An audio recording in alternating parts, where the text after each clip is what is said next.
Hello there, friends.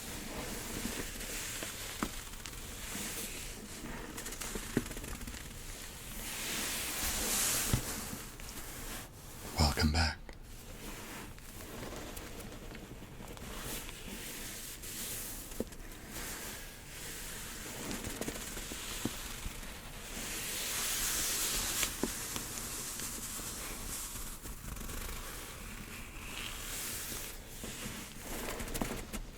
This is the canvas bag that I keep all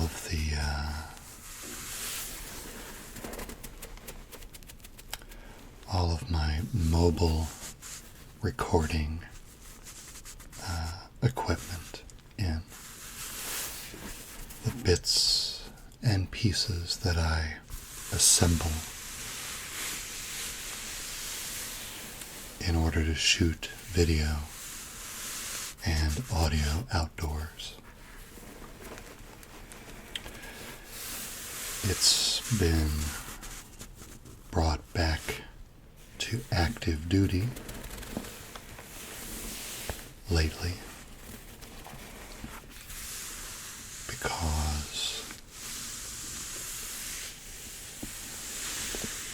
fall or autumn is upon us again.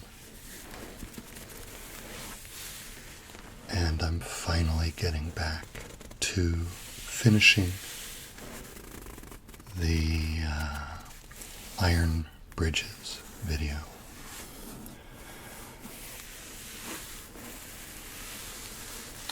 After trying to get it done for the last couple of years.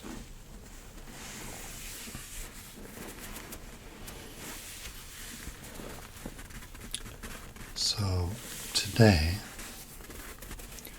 in preparation or anticipation of that video, I wanted to do something really simple.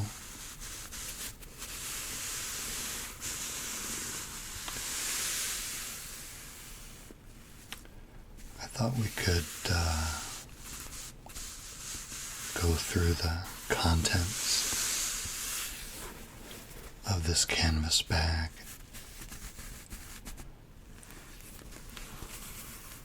and put the Gimbal Rig together, just to check everything out, make sure everything's in working order.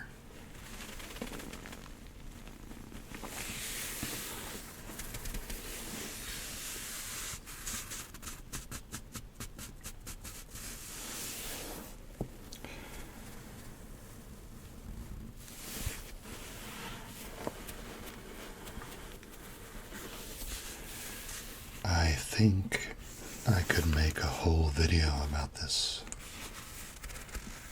bag.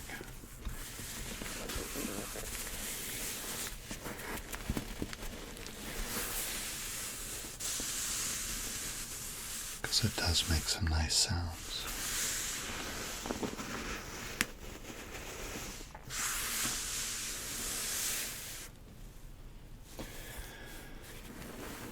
I'm gonna slowly take everything out of the bag first and arrange it on the table, and then we'll go from there.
This is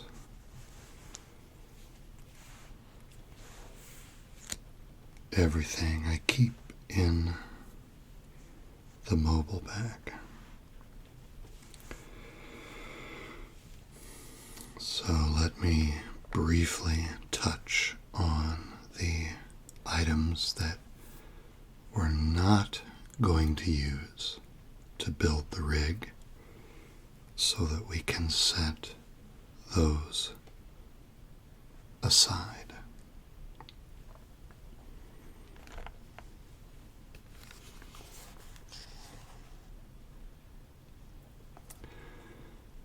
So, first up is this Audio-Technica lavalier microphone.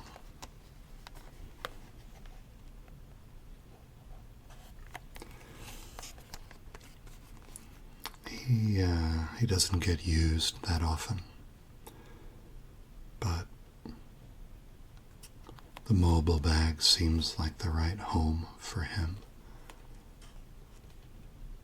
This has been used for a couple of videos on my channel, but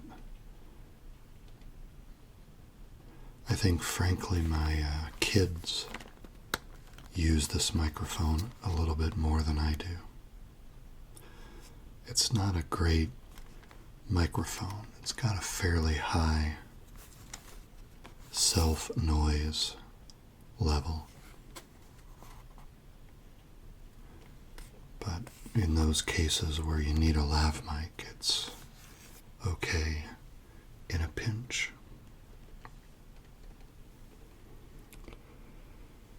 There's a couple of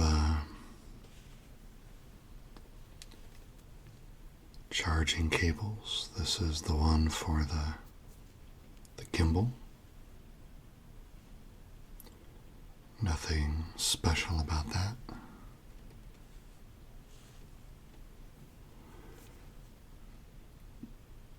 And the cable for the ancient phone, or the backup phone, which we'll talk about in a moment.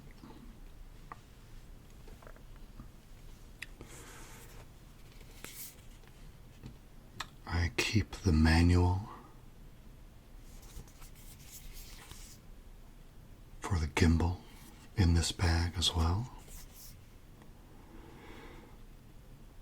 in case I need to brush up on one of the features, which happens from time to time because I don't use it every day. And sometimes I get a little fuzzy on things.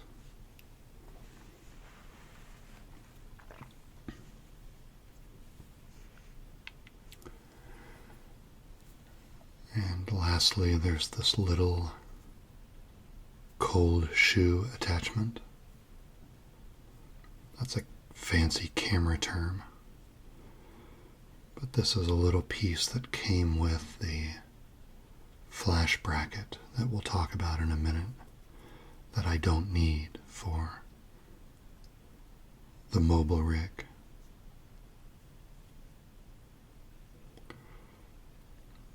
But it goes with the flash bracket, so I keep them together.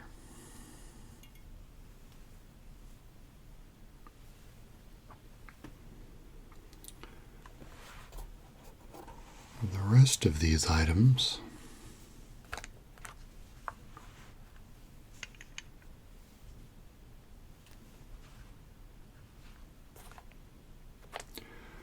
are all of the pieces that I assemble when I shoot video outdoors. So let's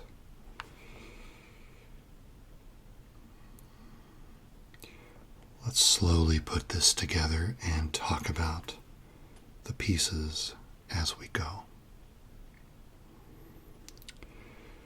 Let's see where to start.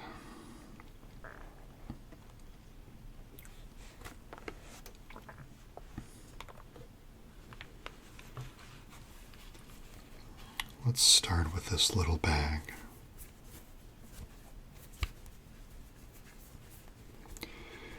It contains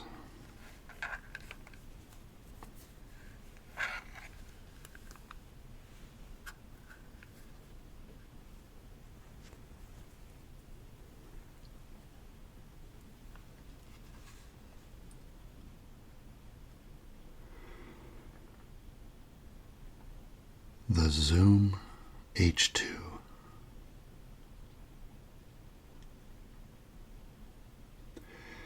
This is one of the two pieces of the video rig that might cause you to laugh at me a little bit, because this is a fairly ancient piece of equipment.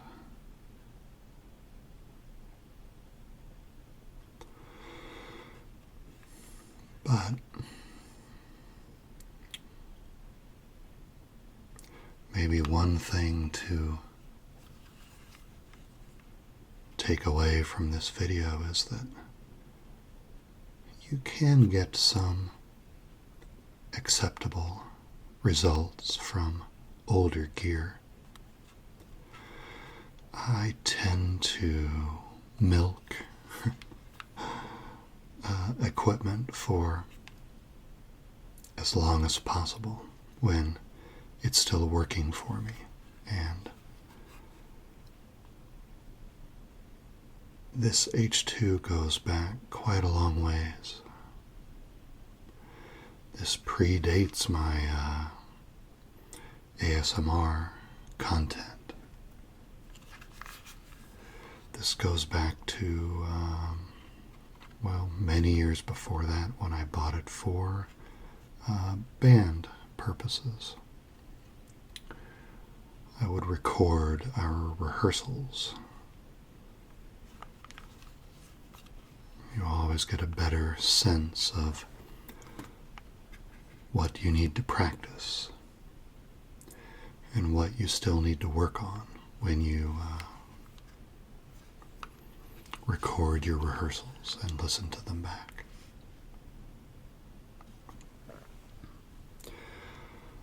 But for the Gimbal Rig, this H2 is used to capture the ambient sound. I think Zoom still makes a recorder in this form factor called the H2N.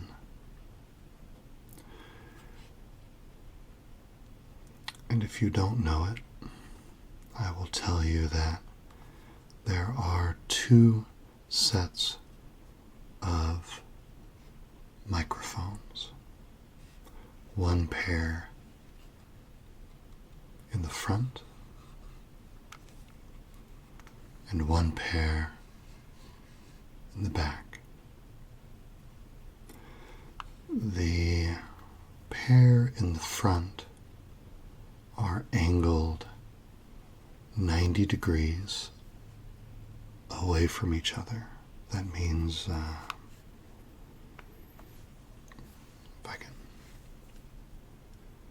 that means if one is pointed this way,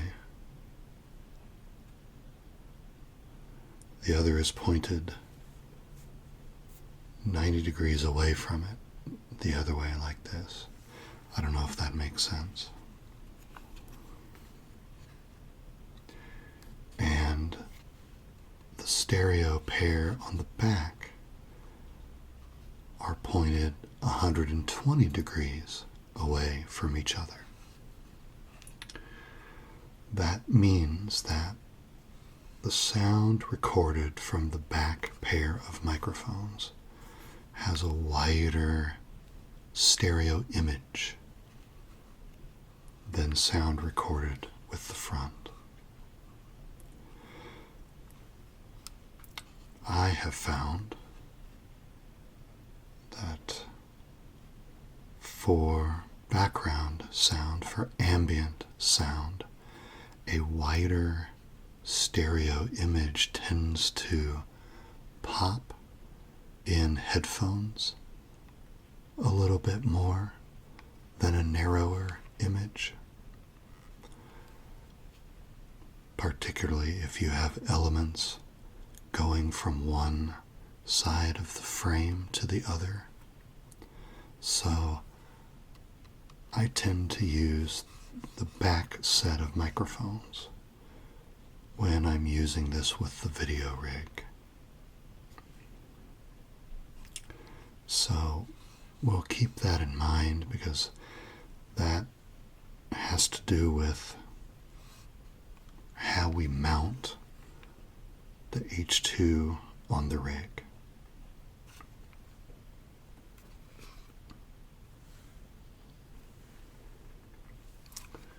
So, next in line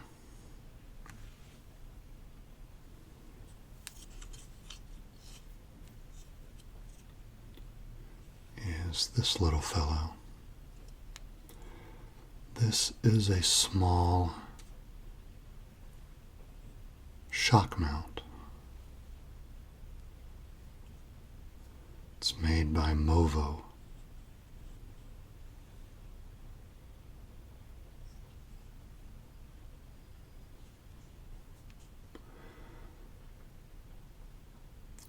And the shock mount is used to help prevent bumps and sounds that come from the handling of the gimbal from transmitting into the recorder and ending up in the audio file. It's not perfect. It doesn't prevent everything from coming through, but it does help a lot.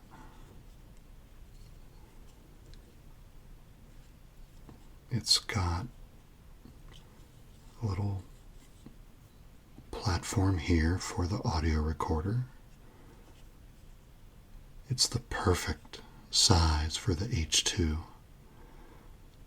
I don't know that I would use it for anything much bigger or heavier than the H2.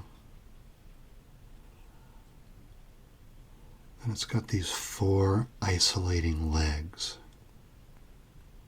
You can see them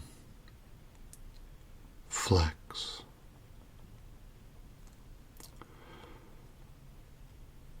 They're not rubber, I don't think. I think they're a very pliable plastic.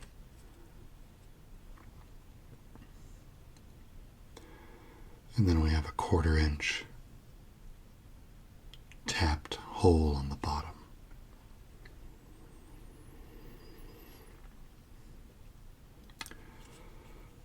I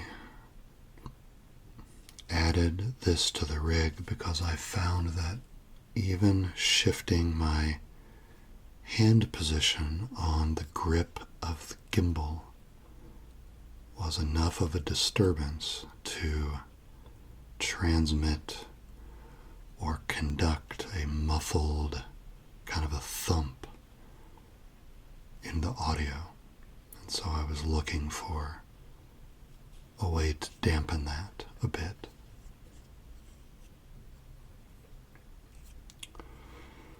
So we use it very simply.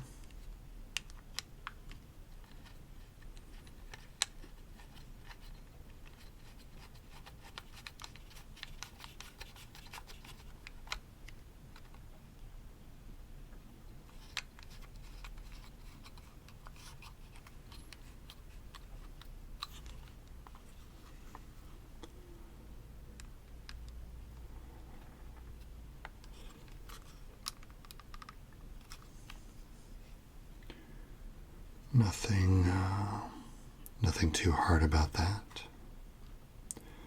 They connect just like this.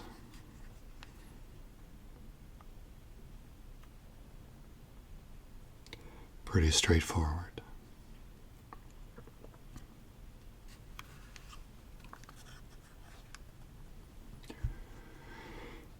So if we follow the chain to the next element,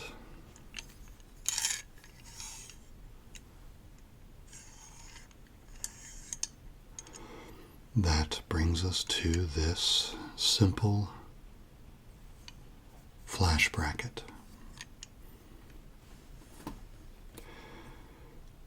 Flash bracket is a piece of photography equipment that's generally used to attach a remote flash to the body of a DSLR or video camera, what have you. But I use the flash bracket to attach all of the audio gear to the handle of the gimbal.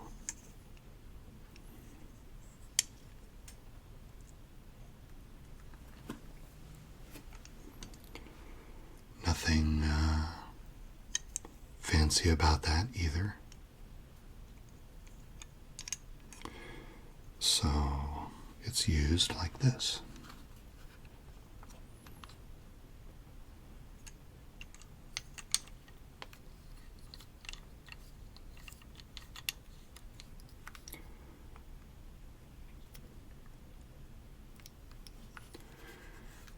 Now you can see that the position of this mount is adjustable on the bracket, but I always keep it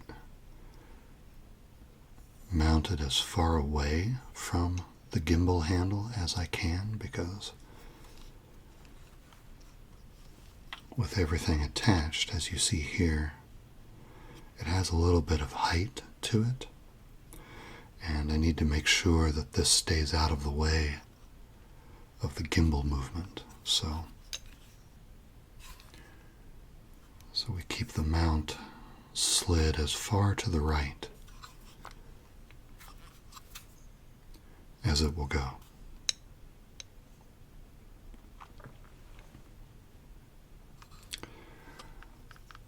Before we go too much farther,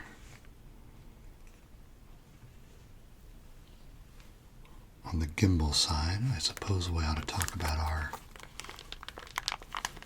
simple windscreen.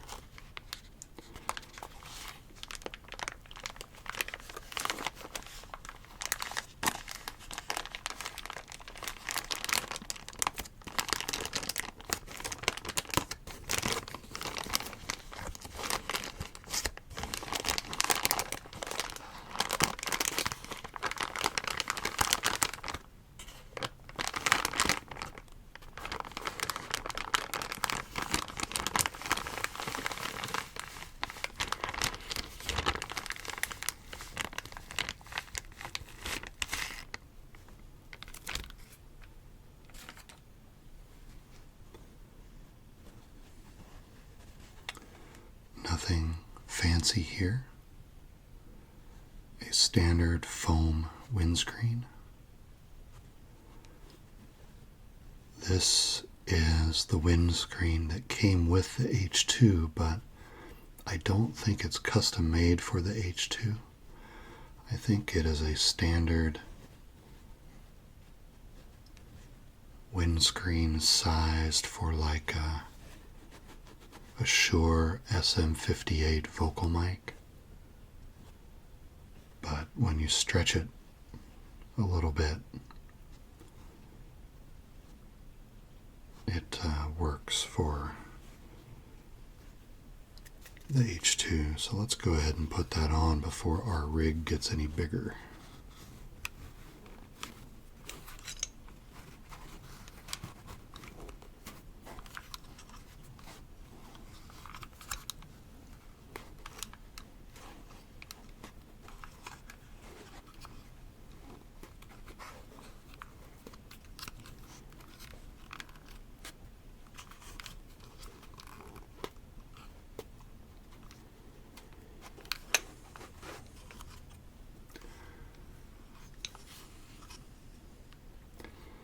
Something like that.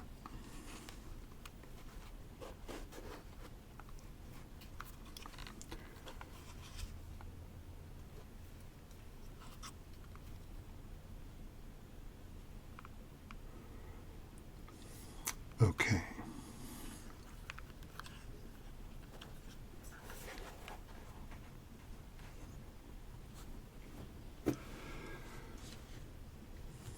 So that leaves us with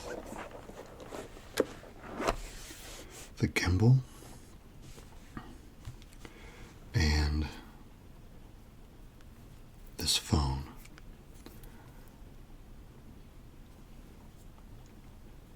You'll laugh at me, I know. And I'll preface by saying that this is technically a backup phone.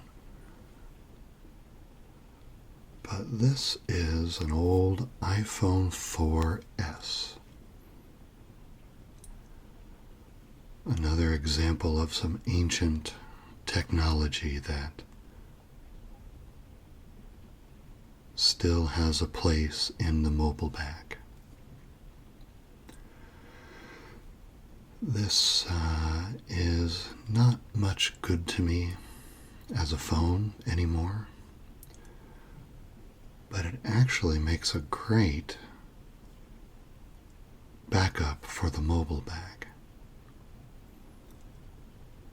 It's a lot smaller than my actual phone that I use every day.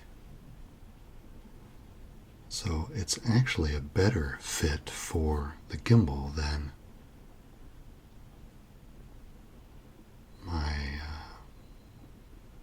my day-to-day cell phone is. The gimbal has a recommended payload limit of 200 grams, and my main phone with its large screen is pretty much at that limit, but the old iPhone 4 is quite a bit under that, which I appreciate. Plus it shoots 1080 natively, and in fact some of the video in the Iron Bridges video that's coming up was shot with this phone.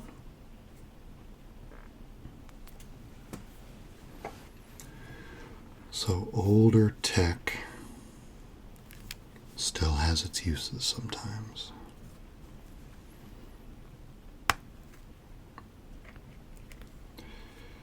Now when I use it for the gimbal, I usually take it out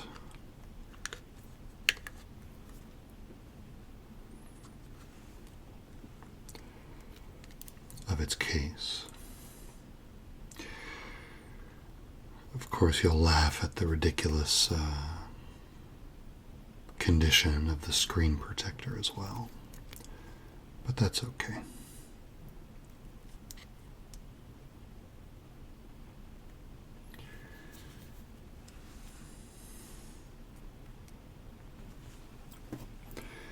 And that leaves us with the final piece.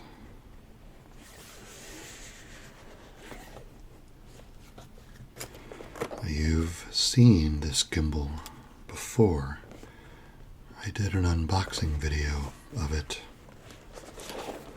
a few Christmases ago when I first received it. So we don't need to dissect it too much.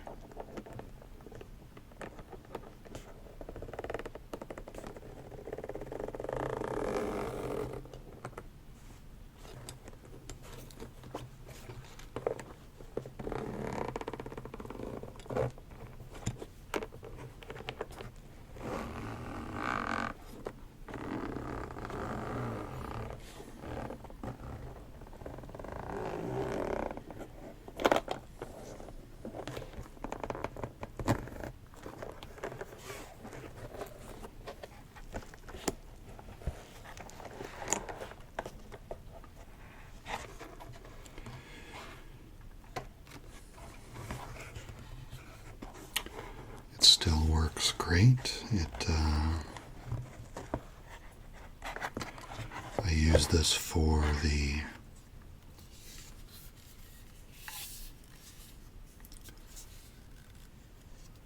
covered bridges video and the 2 trail videos that I did. There's some videos in the junk drawer that were shot with this gimbal.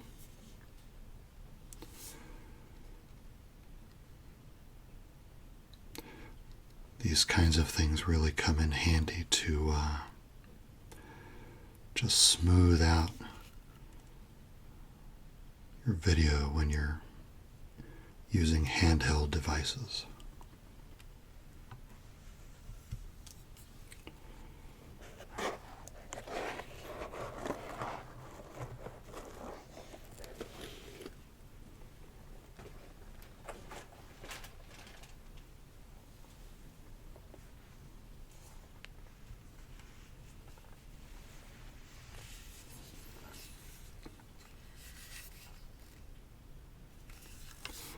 It's a bit of a floppy creature up top when it's not energized. These axes kind of go every which way before it's all set up and turned on. So let's see, the phone goes in like this.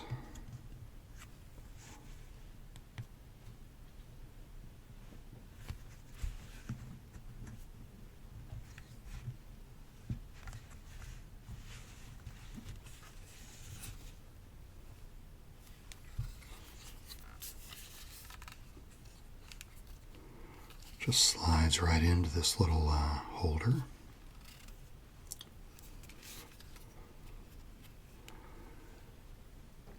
We need to take a look at balance. So we're looking at whether it wants to tip over one way or another. And if so, we can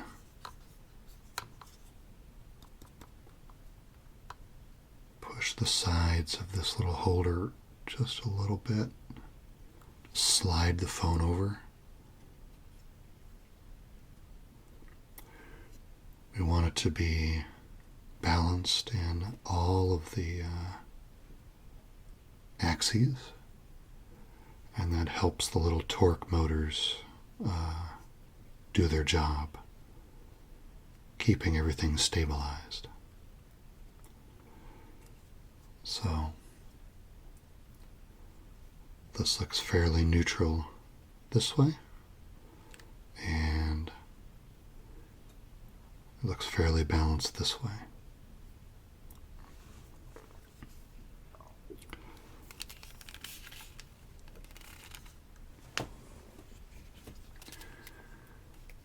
So now we bring these 2 pieces together before turning everything on. There's a 1/4 inch tapped hole in the bottom of the handle.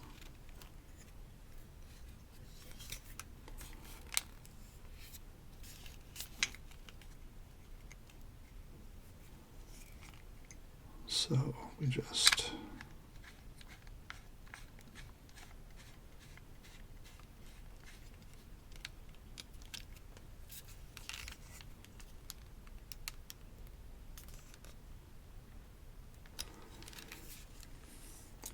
put the 2 pieces together like that.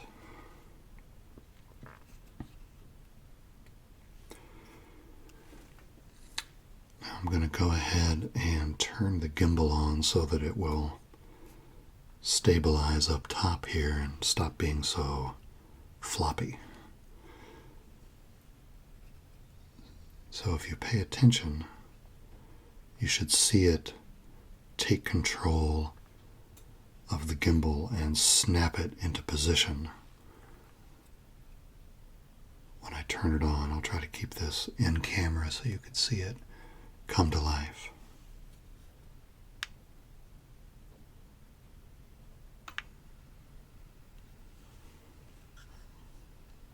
There we go. This particular gimbal powers up in what is called pan following mode, which means as I turn the handle left and right, as I pan left and right like this,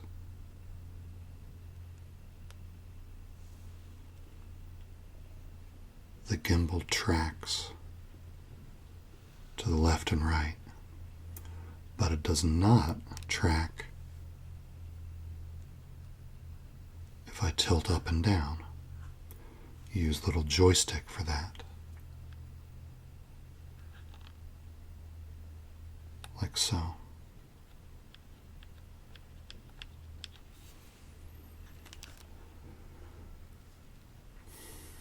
The other thing that now we can see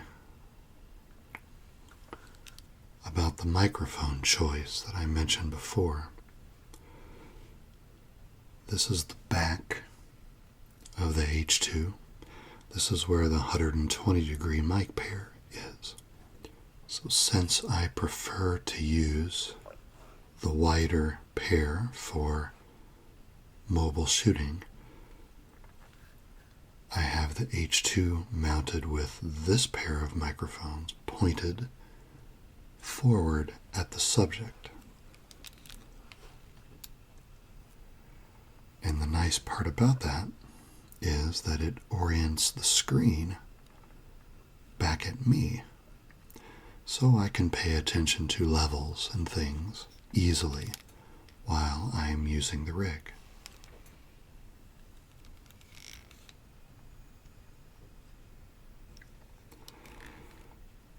And this is pretty much it. Let me turn the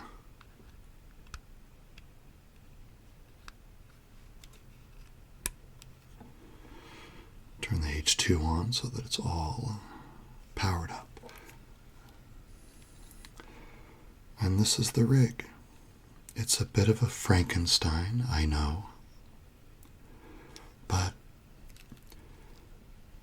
really everything that I've used for this channel has been a combination of some new items like the gimbal, but lots of old items that I just had laying around that I repurposed for the channel. And I think there's value in making do when you can with things that you have.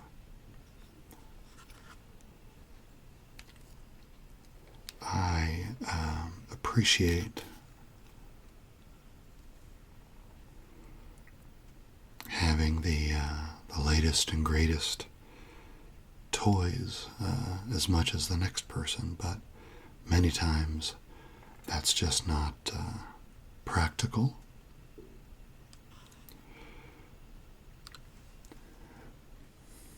And so, while this is a bit of a hodgepodge of new and old, I'm pretty happy with the results that I get from it.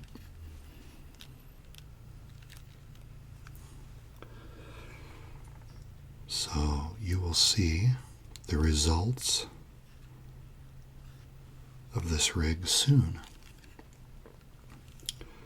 with the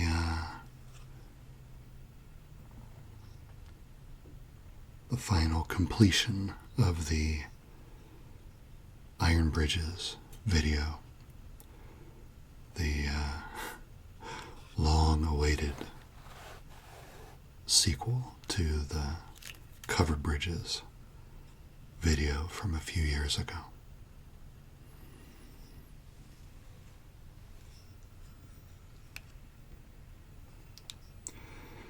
thank you for tinkering with me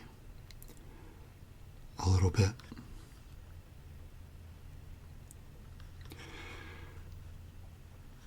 Tinkering videos and assembly and disassembly videos are some of my favorites, and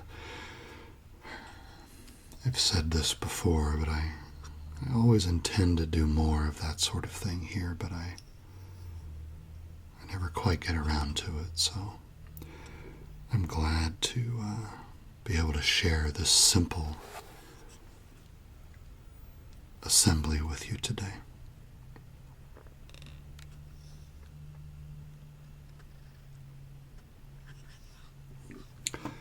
Take care, and I hope to be bringing you the Iron Bridges tour very, very soon.